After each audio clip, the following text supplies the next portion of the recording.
Aleluia, queridos irmãos, vamos para mais um estudo da Palavra de Deus, nosso curso básico de teologia. Estudaremos hoje Cristologia, tá? Vamos começar o nosso estudo falando sobre o nascimento de Jesus.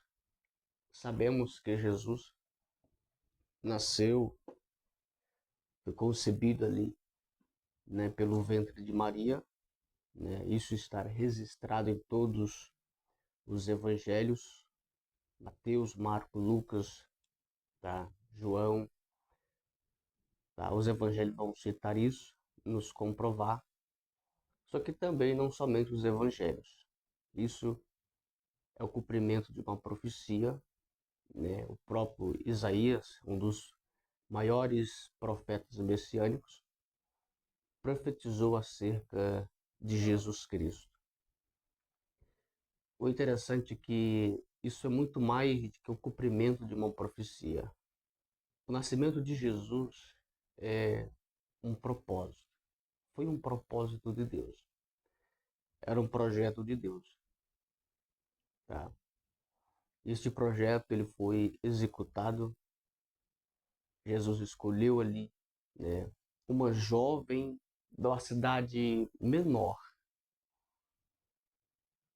uma jovem que aproximadamente com seus 13 anos, 13 a 15 a 16 anos, mas aproximadamente 13 anos, ela foi escolhida, né, por Deus como propósito. Disse ela sim a mãe de Jesus Cristo, encarnado, em carne. E por um milagre tão extraordinário, nós não podemos negar, tá? Então vemos hoje, né, algumas doutrinas, vemos hoje, né, alguns conhecimentos que tentam negar isso, mas isso é algo impossível de ser negado, tá? O nascimento de Jesus. Eu quero levar os irmãos a um conhecimento pleno, e nesse conhecimento é sobre a data que Jesus nasceu. Porque hoje isso é mundialmente, comemora a vinda ou o nascimento de Cristo na data 25 ou 24 a 25 de dezembro, tá? E quanto, na verdade, muitos cristãos comemoram este dia como o dia, né, do nascimento de Jesus. Eu gostaria de ler aqui, apenas narrar para os irmãos aqui, dentro do livro, nosso livro de Cristologia, tá? Que diz assim, ó: desde o início do cristianismo, a cristandade, em geral, comemora o Natal de Nosso Senhor de 24 a 25 de dezembro. Esta data, entretanto, não é bem aceita pela maioria dos judeus e até por historiadores e teólogos. Eles insistem que, conforme as informações dos pais da Igreja, a data verdadeira do nascimento de Cristo aponta com mais veemência para o dia 14 do mês de Nissan, que é o mês de abril, aproximadamente do 0 ano. Então nós vamos entender, tá? Estudando a Bíblia Sagrada, não é somente nós teólogos, mas isso vem de uma origem, né, judaica, dentro da cultura, dos ensinamentos, dos parâmetros, tá, dos calendários, tá? É confirmado isso. O dia 25 de dezembro, como dia do Natal, é mencionado pela primeira vez historicamente, no ano 354 depois de Cristo, na velha Roma. O dia 25 de dezembro era o dia do nascimento do Invictor, tá? Então aqui vamos ver uma das origens, tá? Que é mencionado o dia 25 de dezembro. Depois eu vou estar passando para os irmãos um estudo detalhado acerca dessa data e o que realmente é comemorado no dia 25 de dezembro, tá? Não só no Brasil, tá? Mas mundialmente, a cada estado, a cada nação e a cada Deus é citado, recebe esta comemoração e nós a entendemos ou comemoramos com o nascimento de Cristo, tá? Mas por que que nós insistimos e batemos o martelo que não foi nesta data, tá? Vamos aqui aprimorar este conhecimento e tirar algumas dúvidas. Além dos historiadores e dos astrônomos, também coube aos meteorologistas dar uma opinião importante para uma e outra data para o nascimento de Jesus. Estes sábios tomaram como ponto de partida e observação a passagem de Lucas capítulo 2, verso 8, que diz: Ora, havia naquela mesma comarca de pastores que estavam no campo e guardavam durante as vigílias da noite os seus rebanhos. Os meteorologistas efetuaram medidas exatas das temperaturas em Hebrom, tá? Ou seja, essa localidade, situada ao sul das montanhas de Judá, tem o mesmo clima que a próxima cidade de Belém. Quais são esses climas? A curva da temperatura indica 3 meses de geada. Em dezembro, 2,8 graus. Em janeiro, 1,6 graus. E em fevereiro, 0,1 graus Celsius, centígrafo abaixo de zero. Os dois primeiros meses, tá? Os dois primeiros meses têm ao mesmo tempo as maiores chuvas do ano. 147 milímetros em dezembro e 197 milímetros em janeiro. Então entendemos que nessas épocas,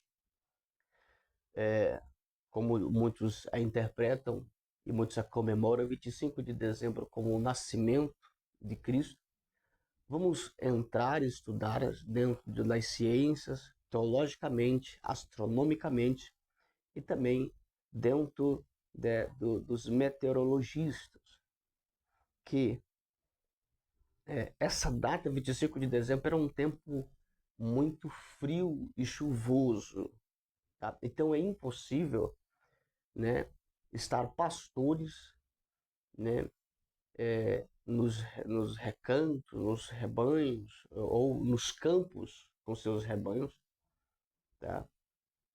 Era um tempo onde se reservavam para ali estar, esperar esse tempo passar. Por quê? Porque o nascimento de Jesus vai dizer que José, ele sai com o jumento e ali ele vai, né, nós interpretamos como uma pressa batendo. Isso é uma interpretação mental segundo o que nós lemos, mas não é a realidade, segundo os estudos. Ele vai lá, martela e busca, encontra a manjedoura ali, tá? Então não é nessa data. Não foi bem assim que aconteceu.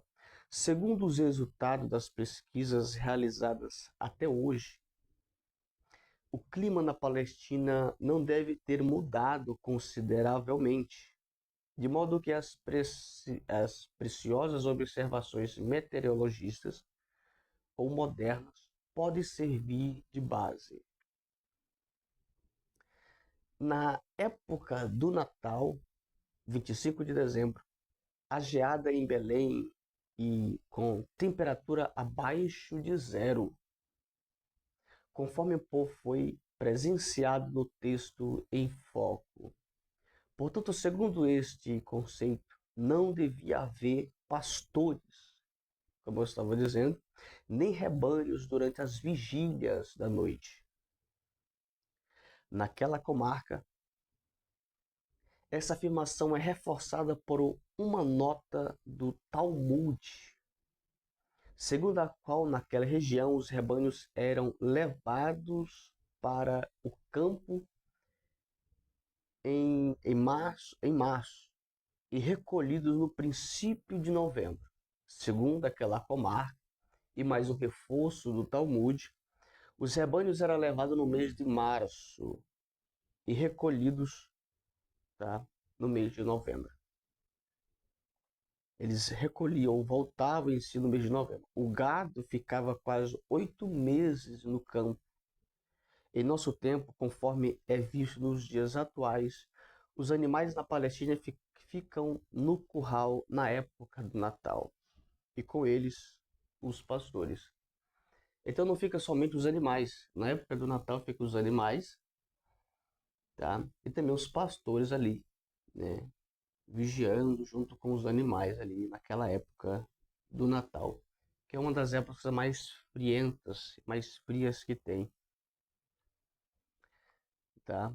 Então, nós deduzimos, não é uma dedução, é uma afirmação, e nós o comprovamos dentro dos estudos e também nos calendários,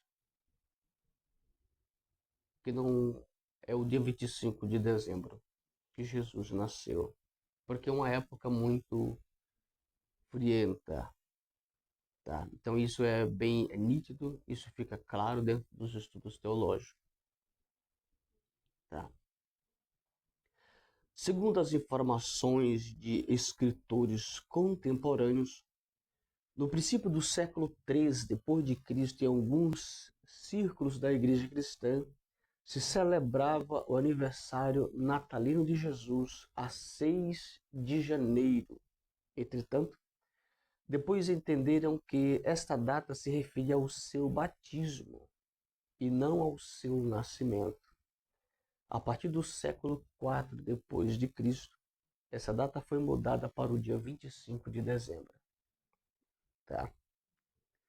Então, vemos que eles começaram a comemorar, né? E aí, ao estudaram, opa, não é nessa data aqui, e aí colocaram lá, mudaram para o dia 25 de dezembro.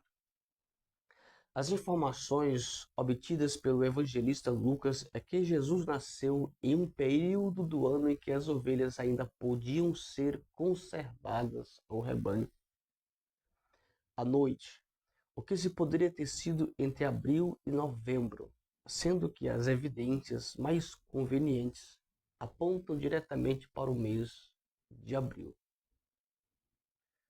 Segundo o evangelista Lucas, o doutor Lucas, tá? As evidências mais prováveis sobre o nascimento de Jesus, sendo que as evidências mais convenientes apontam diretamente para o mês de abril. Segundo informações historiadores judaicos, os cordeiros selecionados para o sacrifício da época eram postos a pastar nos campos que circundavam Belém. E assim, pela província de Deus, pela providência de Deus, foi concedido àqueles pastores entrarem presentes ao nascimento do Cordeiro de Deus. Por quê? Porque aqueles pastores, né, que foram de encontro ao nascimento, quando Jesus nasceu, eles foram de encontro ao nascimento, eles estavam no campo, eles estavam pastoreando no campo. Então aqui é mais uma comprovação. Se eles estavam no campo com seus rebanhos, provavelmente, cientificamente, geograficamente, teologicamente, tá? era uma data de calor, não era uma data de tanto frio como o dia 25 de dezembro. E segundo Lucas, né, a data é mais aproximadamente ao mês de abril, tá? Uma outra informação também nos diz que aqueles animais nascidos aos 14 de Nissan, abril, à tarde, eram selecionados. Isto, segundo se diz, era aceito pela fé do povo eleito na narrativa do Cordeiro Pascual, mencionado em Êxodo capítulo 12 e em outras passagens similares. Somente um ano depois é que aquele animal devia ser morto. Isso à tarde. Isso queria dizer que o animal morria no dia do seu aniversário. Êxodo capítulo 12, verso 6. Então nós vemos, não é evidências, nós vemos estudos, doutrinas que nos dão uma clareza, uma convicção, uma certeza, tá? Sobre o nascimento de Jesus, né? Que não foi nessa data a qual não somente o Brasil, tá? A nação brasileira, mas muitos comemoram nesta data. Aí vem a pergunta, mas quem é comemorado no dia 25 de dezembro? É que eu passei aqui, né, historicamente no ano 354, aqui por Roma, tá? Na velha Roma, o dia de 25 de dezembro é comemorado o dia do nascimento de Invicto, mas também tem esse dia comemorado, tá? Historicamente, há vários países como China, Japão, Austrália. E eu vou passar novamente esse estudo para os irmãos. A quem é comemorado realmente. E depois eu vou trazer a origem bíblica, de onde surgiu, né, biblicamente, né, essa adoração que é marcada mundialmente.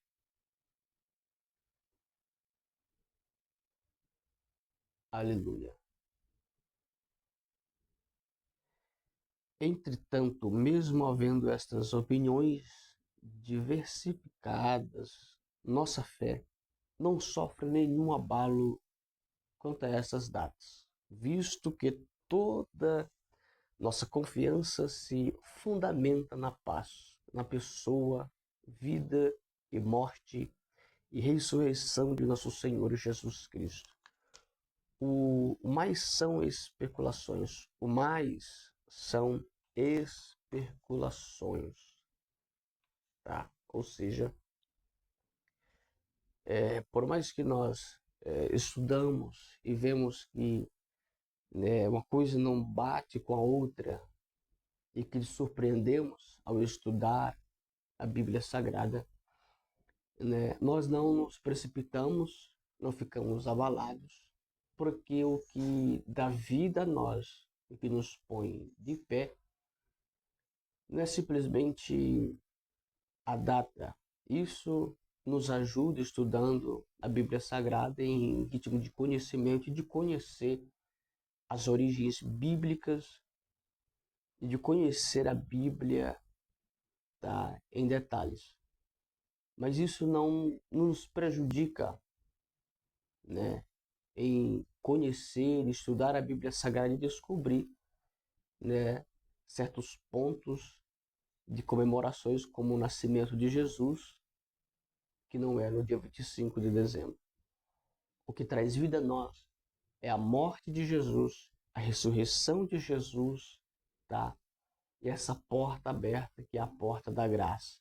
Essa oportunidade que ele deu e que ele continua dando a toda a humanidade de se arrepender, né? E de buscar ele de todo o seu coração. Como ele mesmo diz, aquele que vem a mim, de maneira alguma eu o lançarei fora. Aquele que vem a mim, eu darei o poder de ser chamado filhos de Deus. Isso é a primácia da nossa vida, da nossa fé, ok? E eu termino esse estudo dizendo que é importante nós estudar a Bíblia, é importante nós conhecer os detalhes bíblicos, não somente para níveis de conhecimento, mas também para nos libertar, né? Desculpe, não se escandalize, mas de nos libertar de algumas ignorâncias, tá? Que temos e que carregamos, porque servimos a Cristo, mas muitas das vezes nós nos tornamos leigos concernentes às Escrituras Sagradas. E ao estudar a Bíblia, nós abrimos as dimensões, as portas, para que o Senhor nos encha, né, não somente da sabedoria, mas conhecendo em detalhes a Bíblia Sagrada, né? E aptos, e nos tornaremos aptos para prosseguir com mais firmeza. E também, como diz o próprio Paulo, a partir do momento que eu conheci, tá? Paulo ele está falando de intimidade, de revelação e de conhecimento. Eu quero colocar aqui essas três bases: conhecimento, revelação espiritual, intimidade com Deus. Eu sou agora devedor, eu devo passar o que eu aprendi com Ele. Que você possa se dedicar nos estudos bíblicos, que você possa se dedicar na aprendizagem bíblica. E o que você aprender, né? É como eu ouvi ontem, o ensinamento ontem, e o teólogo ele falava que, né, o certo de eu ouvir um ensinamento não significa que eu aprendi. O que vai aprimorar o meu aprendizado é ensinar o que eu ouvi. E aí eu vou aprender. E é correto, porque isso traz uma liga no que Paulo diz: aquilo que eu aprendi, eu sou obrigado, eu sou devedor a passar. Que devemos passar isso. Você, né, que estuda a palavra, que tem sede da palavra de Deus, que você possa ouvir esse ensinamento, colocar em prática em sua vida e passar adiante a ouvintes, a estudantes, a sábios, a ignorantes, como diz Paulo, que ele coloca aqui a palavra leigos, tá? E você será uma bênção na presença, nas mãos de Deus. Que Deus abençoe no nome de Jesus Cristo.